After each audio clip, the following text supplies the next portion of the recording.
Hey everyone, and welcome back to another episode of Hey Sara Sara. My name is Siley Raja, and I'll be your host. Hey Sara Sara is a multidisciplinary podcast where I sit down with students, founders, creators, and changemakers to explore the stories, passions, and ideas behind what they do.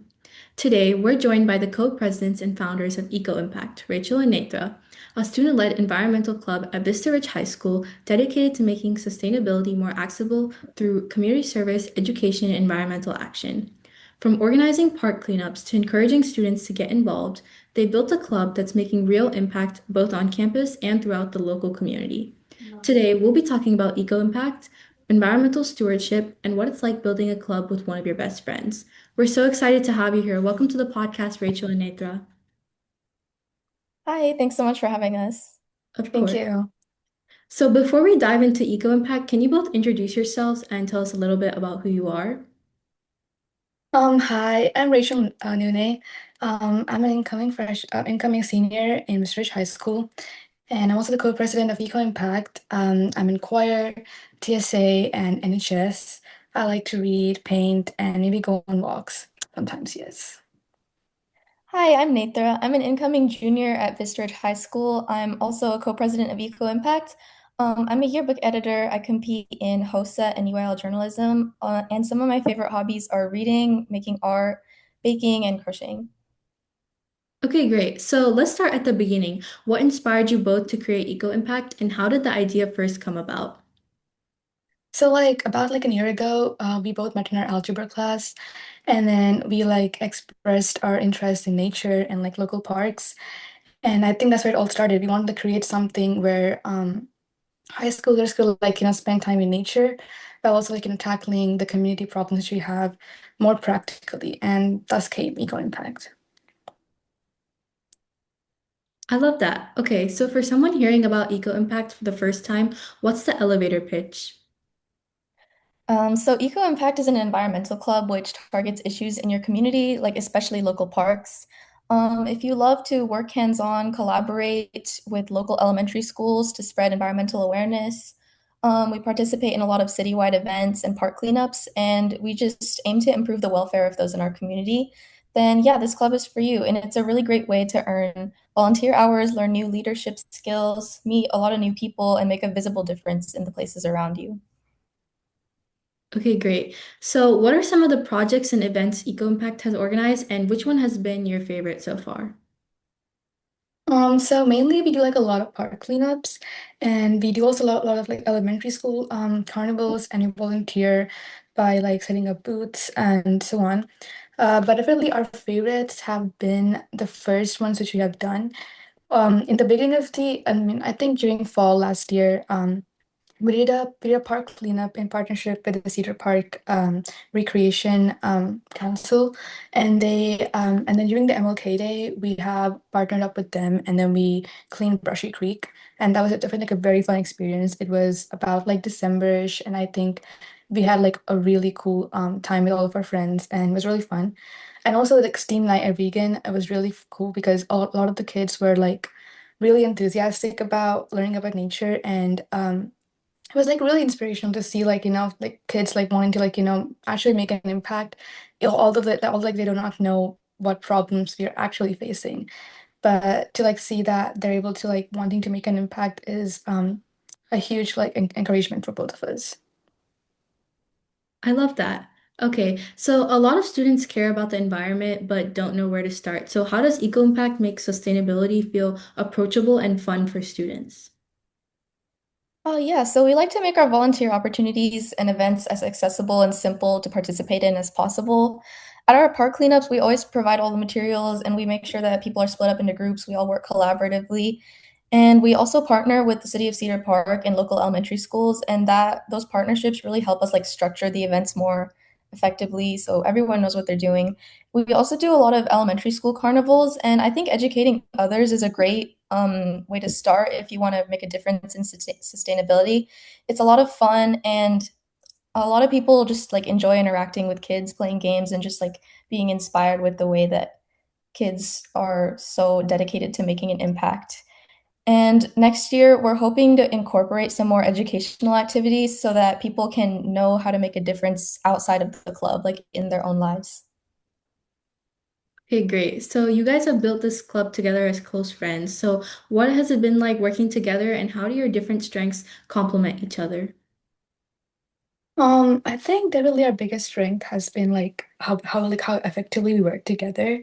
I feel like we both like understand our ideas and visions like almost perfectly, and that helps us like effectively plan meetings, make start new projects or like organize events because we're like on the same wavelength.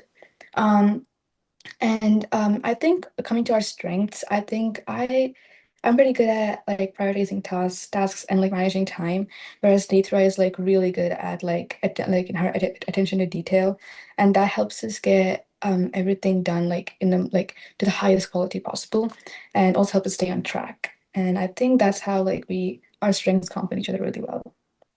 Yeah, I agree. I feel like me and Rachel are really on the same wavelength and we agree on like most of the decisions we make together. I feel like we bring the best out in each other and uplift each other a lot. But we are very aligned, but we also do have like differences that complement each other. So I think Rachel is more of a risk taker, and she's the one who really puts us out there. She has more of like a go for it attitude, and I feel like I'm a lot more practical and analytical, and I kind of look at things from like every possible angle. So that helps us plan out the logistics. So yeah, if it was just me running this club, we would have accomplished a lot less than we have. And I'm glad that we have Rachel to get us out of our comfort zone and really put us out there.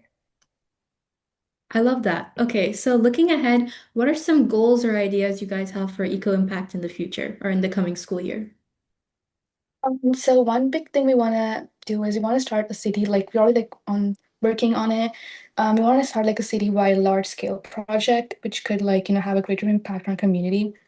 We also want to get many more members in our club, of course. Like we want to um, maybe like this academic, we're gonna get more freshmen into our club.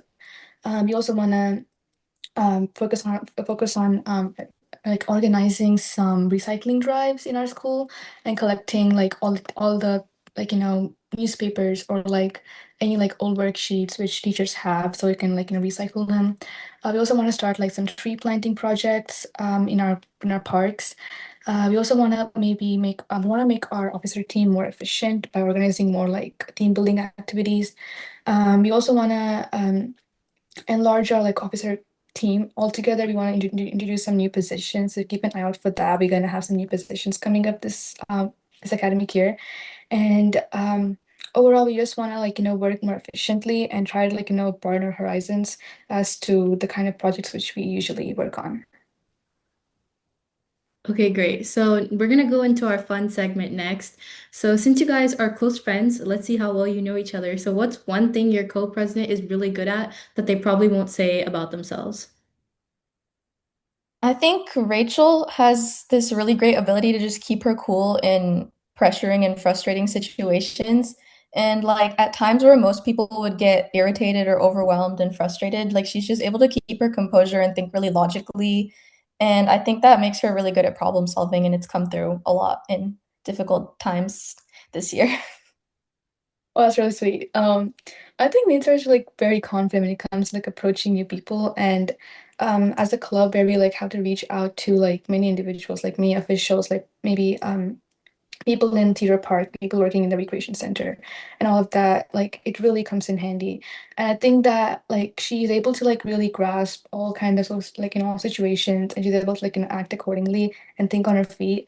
And I know, although I know that like it's like she feels nervous during the situations, like she's really good at like articulating her thoughts and being able to like speak out and get like things done when we meet new people. Um, and I think that's like a really good quality to have. Thank you. Okay, and if EcoImpact could launch one dream project with unlimited resources, what would it be? Oh, this is a fun question.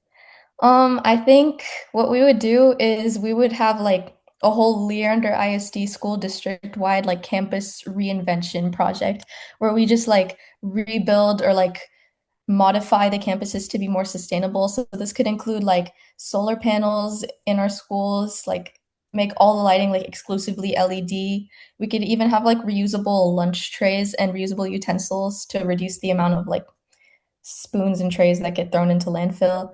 rainwater collection and like geothermal heating and cooling systems that would reduce our district's carbon footprint so much and like reduce our landfill contributions. So I just think it would be great to like make the structures of our schools much more environmentally friendly.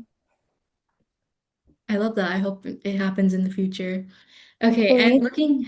looking ahead, where do you hope EcoImpact will be in the next few years, either as a school club or as an initiative? So one big thing's coming up for both of us is of course graduation. I'll be a senior this year. So then we're planning on like we want like a really strong officer team. We want like a really good like people whom we can like, hand over the club to because that's all that matters. We want to keep the project going, we want to keep what we started to like, continue. So we want like a larger group of active volunteers. We want to expand our like external partnerships with like other organizations with the same goal as us. We want to like start new projects so that I could like develop them over the next few years. And I'm really focusing on the long-term impact this club could make. It's pretty early, like it's been a year since I started this club, but we have achieved so much already, and I feel like it has so much more potential in the coming years. And it all depends on having a really strong officer team. Okay, great. And if there's a student listening who's thinking about starting a club or initiative at their own school, what advice would you give them? I would say, looking back to when we first wanted to start this club, the biggest thing that I wish I did was like envisioning the club actually functioning before I start. So, like, you have to really get into the bare bones of it. Imagine all the logistics and everything. Like, what activities would you do? What materials would you need to execute those activities? Or who do you need to help you? So, like, thinking of all these small details early on will really prevent you from making mistakes early on that will lead to struggles. So you just need to like work backwards basically. So like start from the end goal and work backwards to learn where you like really need to start, what you need to do in the beginning to make sure that you are successful in the future. And also make sure the goals of your club are like realistic and achievable because a lot of a school club relies on like volunteers and members and the participation of others. So are you going to be able to get other people to help you and join you on this goal? And yeah, and you also one really important thing is you need to yourself believe in what you're trying to accomplish. So if you don't think what you're doing is possible or if you're doubting yourself, it's going to like hinder your progress and your success. So just believe in yourself, be determined, have grit and determination, and yeah, you'll get where you want to be. Okay, great. I love that perspective. And if anyone wants to reach out to you guys to join your club or participate or like help with park cleanups or anything, where can they reach out to you guys? So you guys can reach out like in our Instagram. You can just DM us anytime. You can our Instagram ID is vrhs.ecoimpact. And we also have our Google Classroom code over there for anybody in next year, and we hope that you all would like whatever scale we can. Okay, great. And we'll put it up at the end for the viewers. So thank you so much for joining us today and sharing your story. It's been a pleasure learning more about your journey, starting EcoImpact, your passions, and the work you guys are doing to make a difference for our planet. And to everyone listening, thank you for tuning in. We'll see you in the next episode.